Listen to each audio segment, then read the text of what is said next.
yw'r unig wlad I mi o fy ngwaliau. Ti sy'n lloni'n halon I.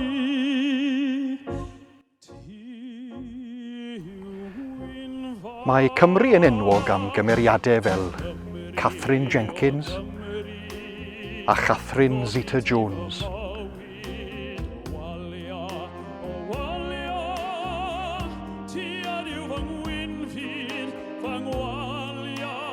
Gareth Bale a Gareth Edwards.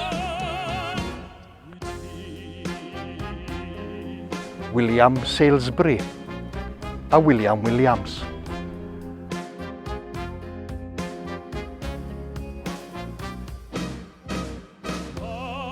Jonathan Davies a Jonathan Price.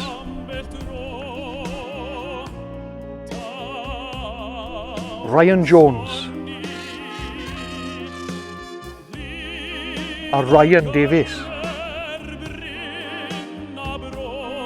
Richard Davies a Richard Burton. Ac mae Cymru yn enwog hefyd am ei beirdd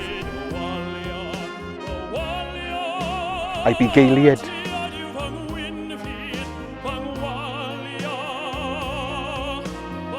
Ei chestyll a'i chwaraeon.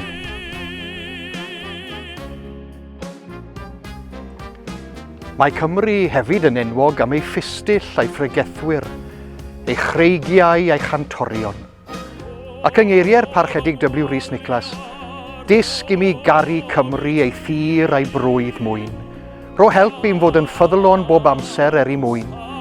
O disg I mi drysori ei hiaith, a'i llen, a'i chan, fel na bod dim yn llygru yr etifeddiaeth lan.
Cymru hefyd yn enwog am ei afonydd a'i actorion ac yr ydym am dreulio peth amser yn ein Myfyrdod heddi, yng nghwmni un o'r actorion hynny. Un sydd wedi ennill gwobrau ac anrydeddau lu, yn enwog ac yn aml dalentog, yn actor ar lwyfan ar sgrin fawr, yn arlunydd, yn gyfarwyddwr ac yn gyfansoddwr, yn un sy'n hoffi dawnsio, yn enedigol o Margam a'i enw Anthony Hopkins.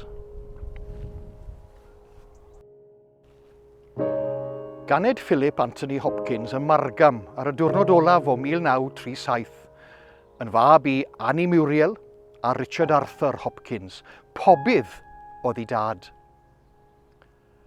Mae'r cof am ddwylo ei dad, dwylo'r gweithiwr, yn sicrhau ei fod yn cadw ei draed ar y ddeiar. Nid oedd yn ysgol haig, gwell ganddo arlunio neu chwarae'r piano na astudio.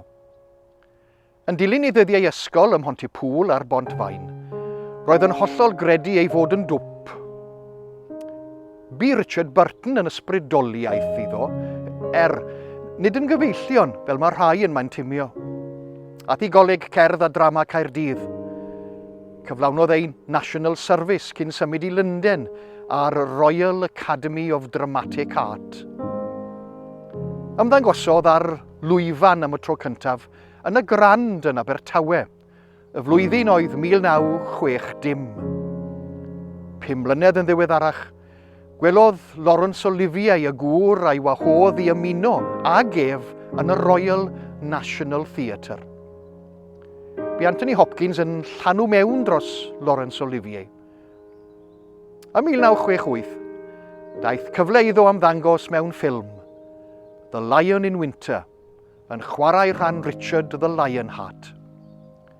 Mae wedi ymddangos mewn dros 90 o ffilmiau, gan gynnwys Young Winston, A Bridge Too Far, International Velvet, The Silence of the Lambs, Nixon, Noah, The Two Popes a The Father. Mae ei lais i'w glywed mewn nifer o ffilmiau eraill megis Dylan Thomas, Return Journey, a How the Grinch Stole Christmas, ac ar hyn o bryd yn ffilmio Freud's Last Session, sef ffilm yn adrodd hanes y cyfarfod rhwng C.S. Lewis a Sigmund Freud. Heddi, mae Anthony Hopkins yn thema un Myfyrdod, oherwydd mae ei ffilm fwyaf diweddar, One Life, yn cael ei ryddhau yn ystod yr wythnosau nesaf. Mae'r ffilm yn adrodd hanes ymdrechion un dyn ar ddechrau'r ail ryfel byd, a hynny i achub plant rhag y Natsied. Llwyddodd i achub 669 o blant, ond roedd un rhan o'r hanes yn ei boeni. Llwyddodd i gasglu 250 o blant ynghyd ym Mhrag a'i gosod ar dren gyda'r bwriad o adael ar y cyntaf o Fedi 1939. Ond cafodd y daith i ganslo pan ddechreuodd y ryfel. Nid oes neb yn gwybod beth ddigwyddodd i'r plant, a bu hyn yn boen meddwl iddo am flynyddoedd lawer.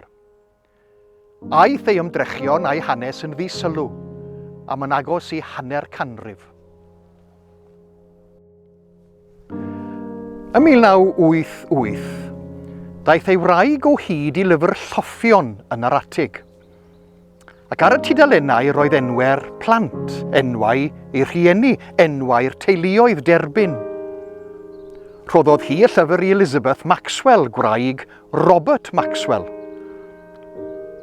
Anfonwyd llythyr i bob cyfeiriad a daethbyd o hyd i'w 88 o blant, WINTON's Children. Ym mis Chwefror 1988, daeth y byd i glywed y stori a hynny drwy law Esther Ranson ar y rhaglen That's Life. Gyda llaw, peidiwch sylwi ar y rhif mae Esther Ranson yn defnyddio, 669 yw'r rhif cyflawn.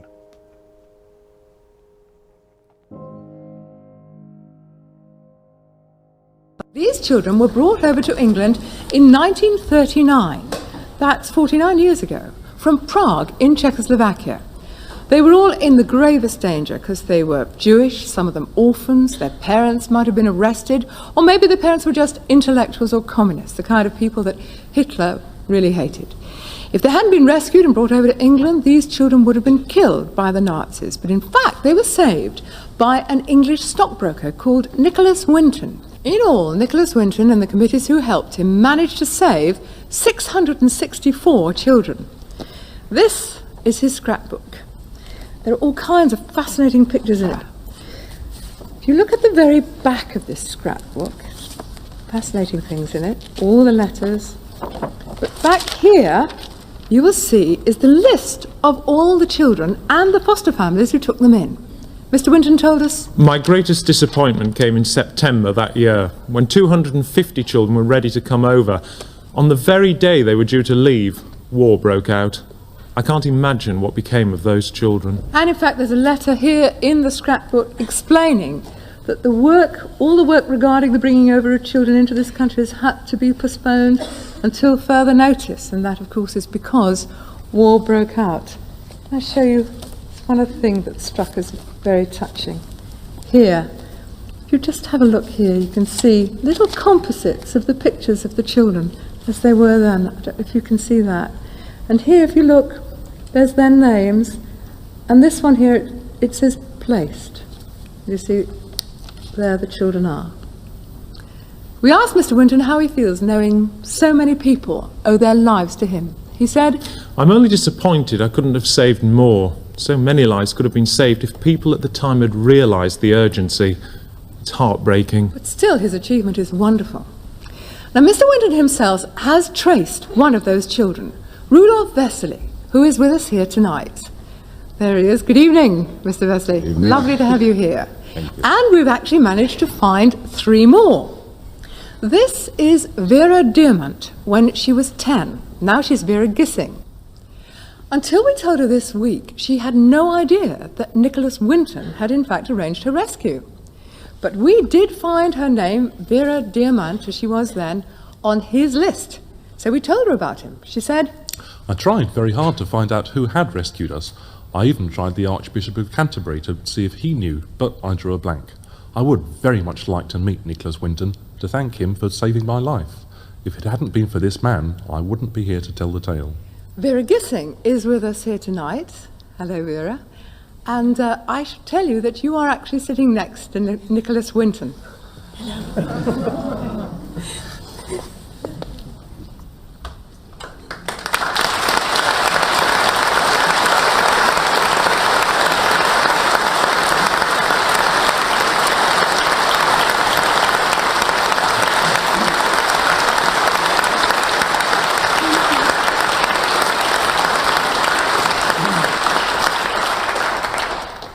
Would you mind hanging on to your handkerchief, because we found 2 more of those children. One of them is called Hanush Schnabel. He was only 11 when he came over here. We have his passport with all the official stamps on it. I don't know if you can see. This is how he got out. He told us. I don't know how my rescue was arranged. I had no idea when I left my parents at Prague Station that I would never see them again. My older brother was supposed to come here in September, but war broke out and I never saw him again either. I hoped all through the war that they would survive, but they were gassed in a concentration camp. I've often wondered who was responsible for organising my rescue. I would dearly love to meet him and thank him for helping us children without any hope of acknowledgement. Hanush's name is on Nicholas Winton's list. They call him Hans there, you see. Hanush is here tonight, so you too can thank Mr. Winton.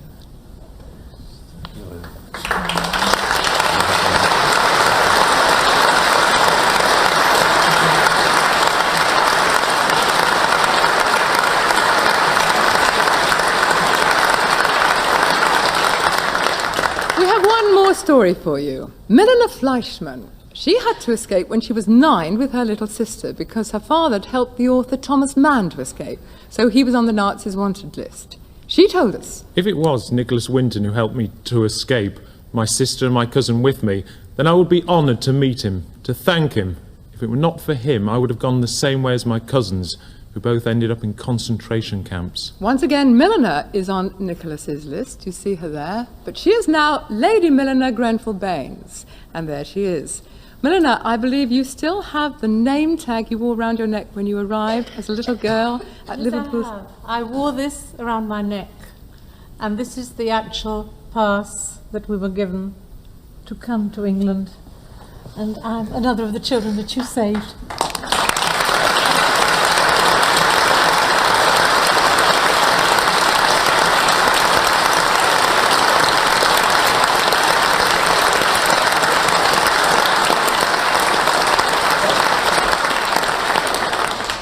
May I say that my mother is watching this evening. Yeah. She is 84 and she too was rescued and is in England and watching this programme this evening. There you are, Mr. Winton. Well, a lot of memories brought back. I hope you now realise how grateful people are to you for what you've done. I know you don't want thanks, but I think you're certainly going to get them. Thank you so much for joining us.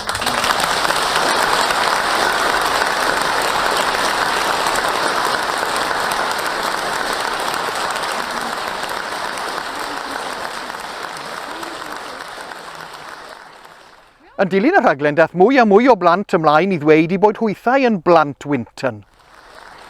We asked as many as possible of these grown-up children to get in touch with us, so they'd have the chance to thank Mr. Winton personally. Can I ask, is there anyone in our audience tonight who owes their life to Nicholas Winton? If so, could you stand up, please? Mr. Winton, would you like to turn round?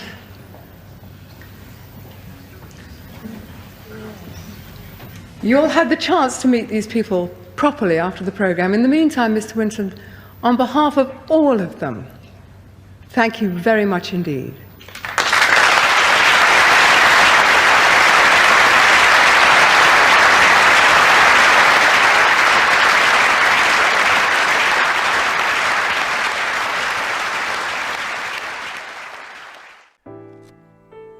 Bu colli 250 o blant ym Mhrag ar drothwy'r Ail Ryfel Byd yn pwyso'n drwm ar Nicholas Winton. Ac am yn agos I 50 o flynyddoedd, bu'n poeni ac yna. Wedi clywed am ac wedi gweld ac wedi siarad gyda nifer o'r plant yma a dod I wybod am fwy ohonyn nhw. Daeth I sylweddoli fod achub pob un plentyn yn bwysig. Daeth I gael ei alw'n The British Schindler. Ym 1883 cafodd yr MBE am ei waith gyda'r henoed gan sefydlu Abbeyfield Homes ac yna, yn 2003, cafodd ei wneud yn farchog gan y frenhines Elizabeth yr Ail.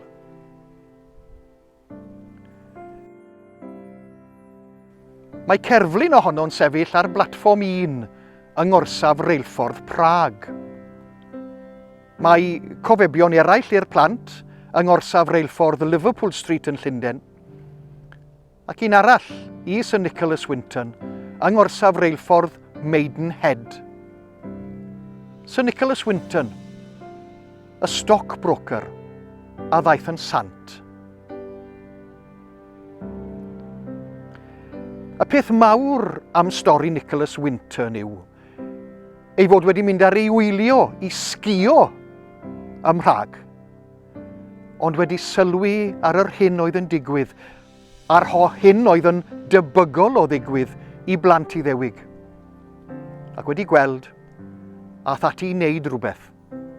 Wneud rhywbeth i'w helpu, yn ei eiriau ei hun. There is a difference between passive goodness and active goodness, which is, in my opinion, the giving of one's time and energy in the alleviation of pain and suffering.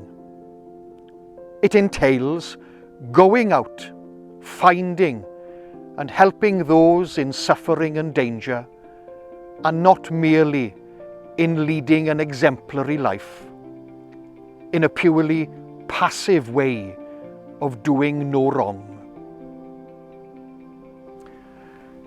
Nid oedd Nicholas Winton yn gweithredu mwyn y sylw ac nid mwyn elw eriannol chwaith i'r gwrthwyneb yn hollol.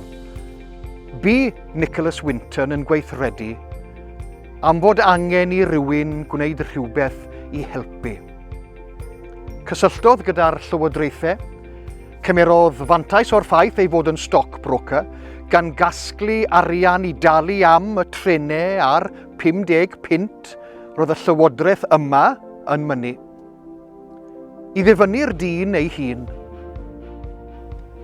There are some stories which we are not only an audience to, but may become their participants. Ac eto, don't be content in your life just to do no wrong. Be prepared every day to try and do some good. Onid yw geiriau Nicholas Winton yn adlais o'r hyn oedd gan Paul i ddweud wrth y Cristnogion yng Nghorynth. Os llefara fath y fodau mei drolion ac yn milion, a heb fod gennyf gariad, efydd swnllid ydwyf, neu symbol a flafar. Ac os oes gennyf ddawn proffwydo, ac os wyf yn gwybod y dirgelion i gyd a phob gwybodaeth, ac os oes gennyf gymaint o ffydd nes gallu symud mynyddoedd, a heb fod gennyf gariad, nid wyf ddim.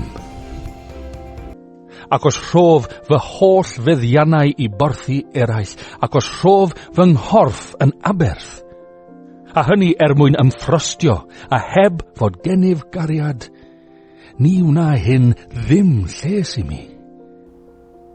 Nid oedd Nicholas Winton wedi cyflawni'r hyn a wnaeth mwyn cael ei ganmol, a hynny am nifer fawr o resymau. Pe ba'r naeth Sied wedi darganfod beth oedd e'n neud, mi fyddai a'i deulu siŵr o fod wedi dioddef yn enbyd, na.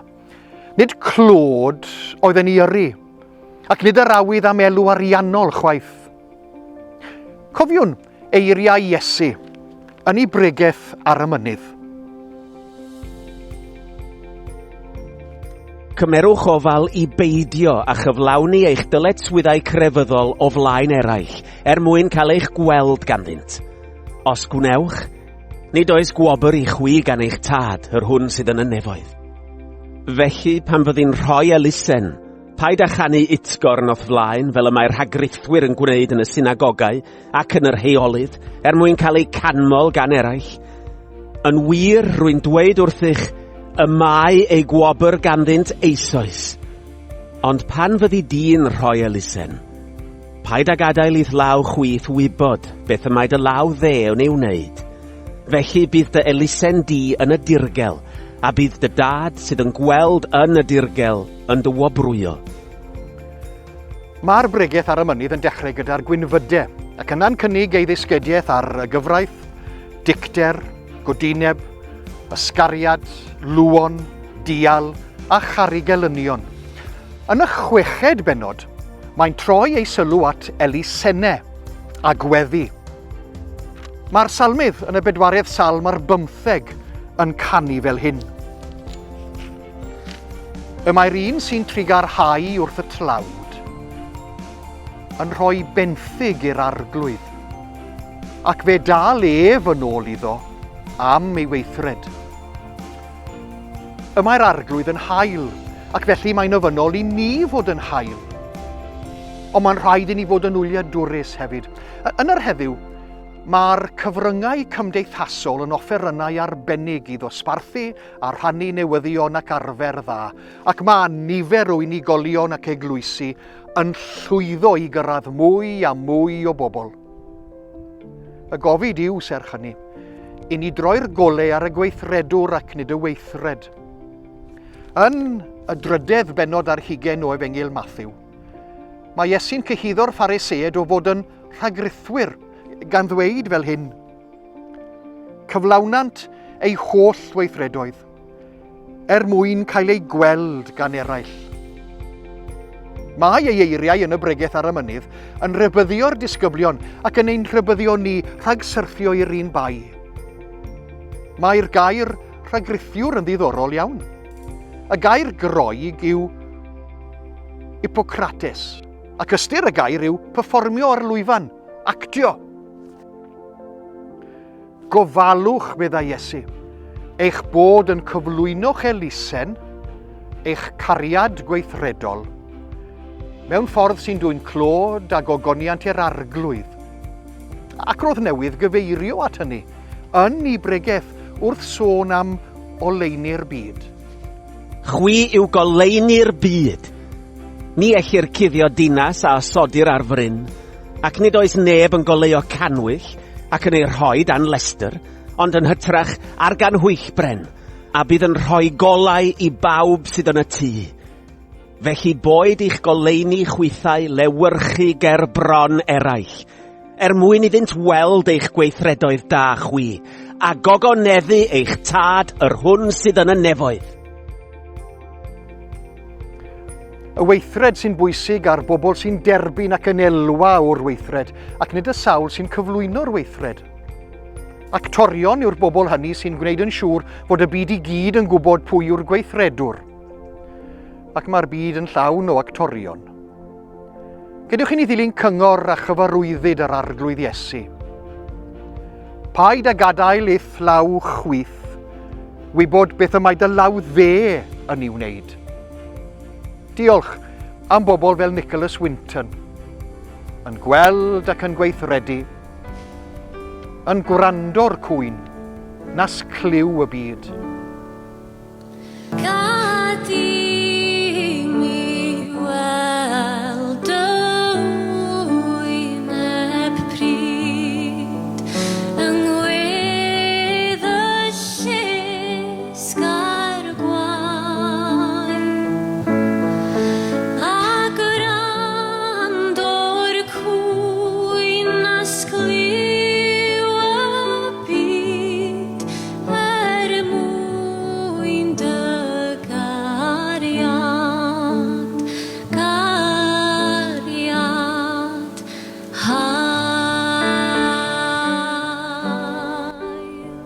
Bu farw WINTON ar y diwrnod cyntaf o'r Ffennaf, 2015, yn 106 mlwydd oed.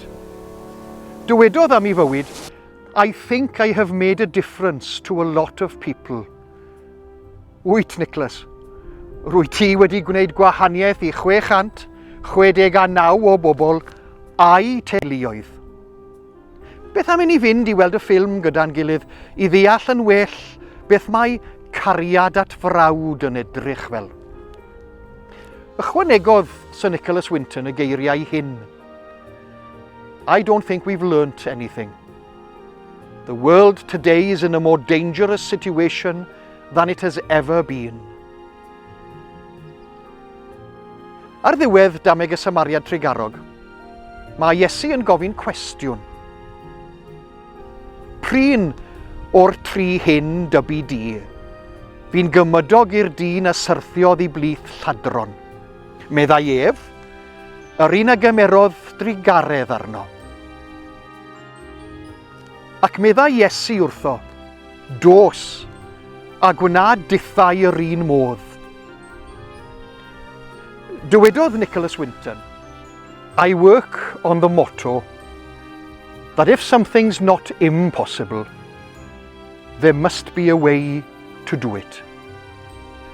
Gadewch i ni ymrwymo i fod o'r un anian a Sir WINTON, gan ddarganfod ffyrdd i gyflawni ein dyletswyddau Cristnogol. One life, un bywyd. Tan y tro nesa. Rwyt ti'n edrych ar fy llun mewn cydymdeimlad. Rwyt ti'n gofyn pam mae hyn yn gorfod bod. Rwyt ti'n colli ambell ddeigrin o dosturi, ac rwy finnau'n ofn i gweld y fory'n dod. Ond fem ganwyd un ein fab i fy rhieni, ac mi glywais dweud fod pawb yn blant i Dduw. Rwy'n frawd i ti, a thithau'n frawd i minnau. O pam na chaf i hefyd hawl i fyw.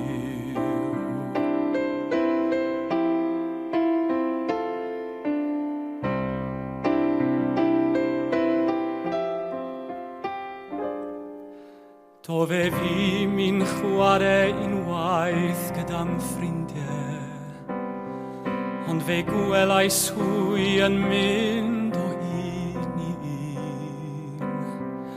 Mi gollais fy nhad i'n nos a mam i'n bore, am gadael unau ar fy mhen fy hun. Ond fem ganwyd unau'n fab i fy rhieni, ac mi glywais ddweud fod pawb yn blant i ddiw.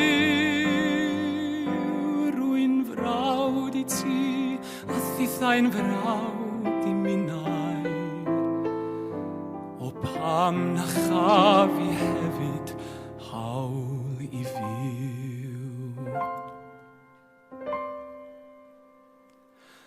Ond mi glywais y rai yn sôn am fynydd menyn, ac mi glywais y rai yn sôn am lynnoedd llaeth.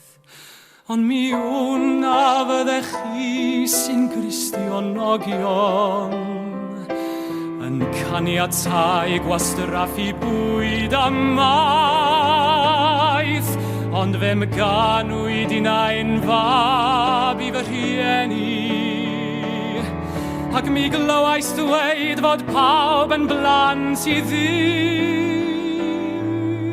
Rwy'n frawd i ti, a thithau'n frawd i minnau, o pam na chaf i hefyd, pam na chaf i hefyd. I've had the chance to meet these people properly, I imagine. In the meantime, Mr. Winton, on behalf of all of them, thank you very much indeed.